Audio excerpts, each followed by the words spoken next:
Okay, in this video we're going to talk about enzymes a little bit. We're going to talk about what an enzyme is and how they make reactions go. So this picture up here rotating is a depiction of an enzyme. It is a protein.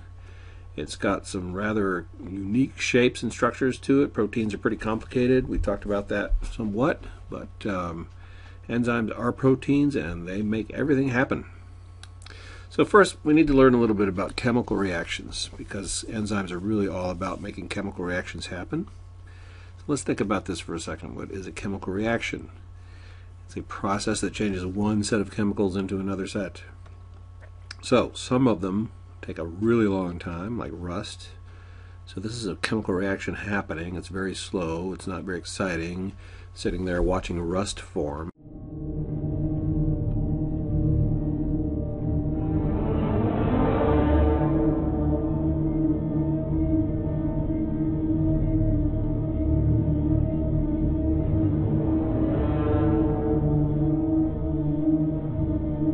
It's a lot more exciting to watch fire and matches light and explosions happening.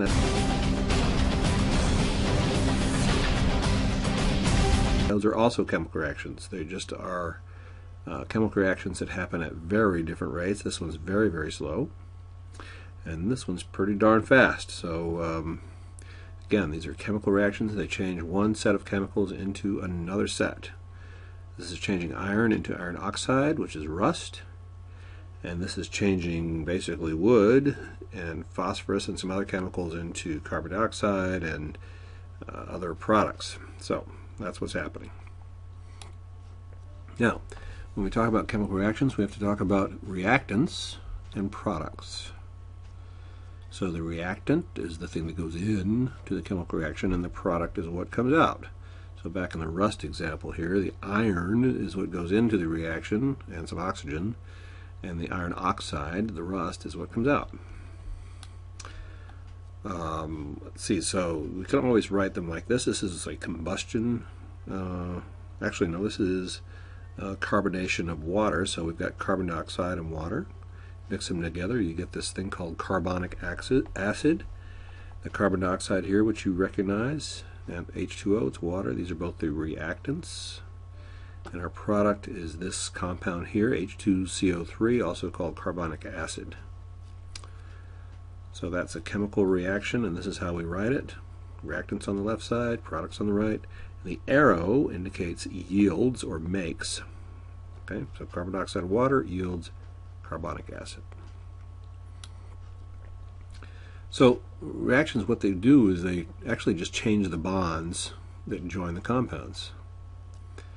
And when a reaction happens, when these bonds are broken and changed, we can release energy or we can absorb energy.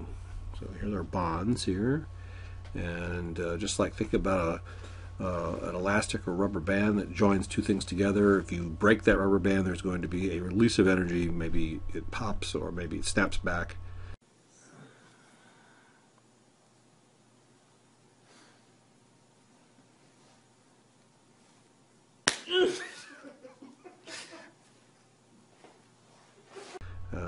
That's what's happening.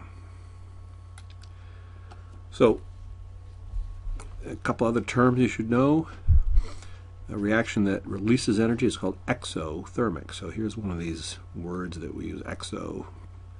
Actually, we can talk about how this word comes together. Exo means out or without. Thermic means energy or heat. So this is producing energy very quickly. These can happen spontaneously, and they might need a little energy to get it going, but they release more energy than they absorb. So again, think about a match lighting or flame happening. That's exothermic.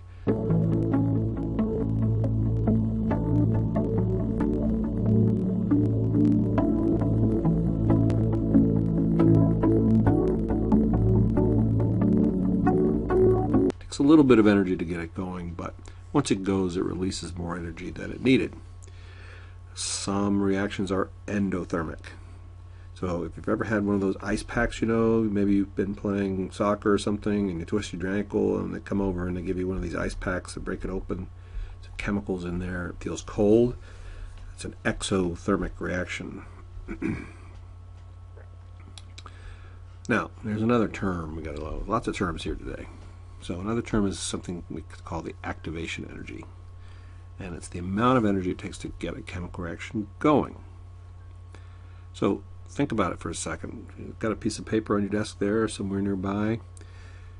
You can try all you want to make that catch on fire just by thinking about it, but it's not going to happen. The only way to get that going is to put a match to it. Now, please do not do this at home, but you need some energy to get that reaction going.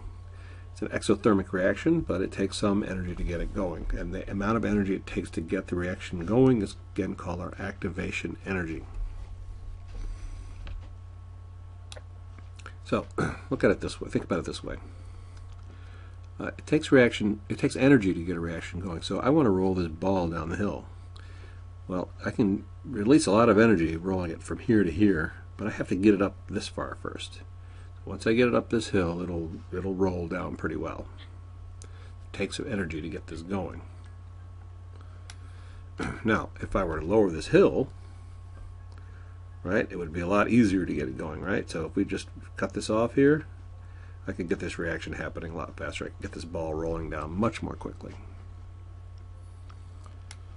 So, again, the activation energy determines if a chemical reaction releases energy, absorbs it. So in this case, let's take a look at this graph.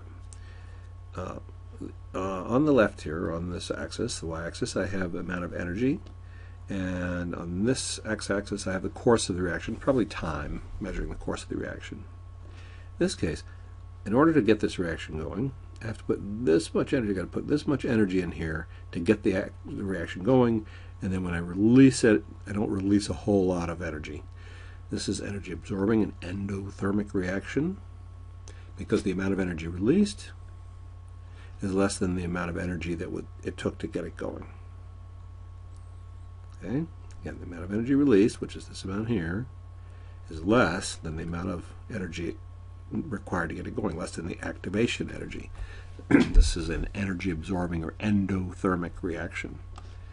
In this case, I've got an exothermic reaction. The amount of energy released, right, all this right here, is greater than the activation energy. Okay, so this, again, this is like a match burning. It takes this much to get it going, and it releases this much. Okay.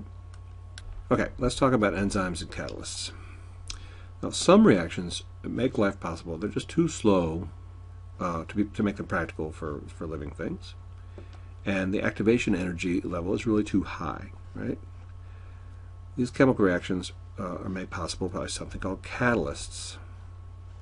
So we have a catalyst. So a catalyst, what's a catalyst? It's a substance that speeds up a chemical reaction. Okay? And they work by lowering a reaction's activation energy. Enzymes are proteins. They act as biological catalysts.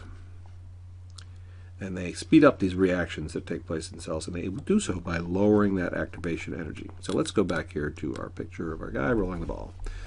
This is an exothermic reaction. The amount of energy released is greater than the amount of energy you put into it, the activation energy. Here's our activation energy sort of right here.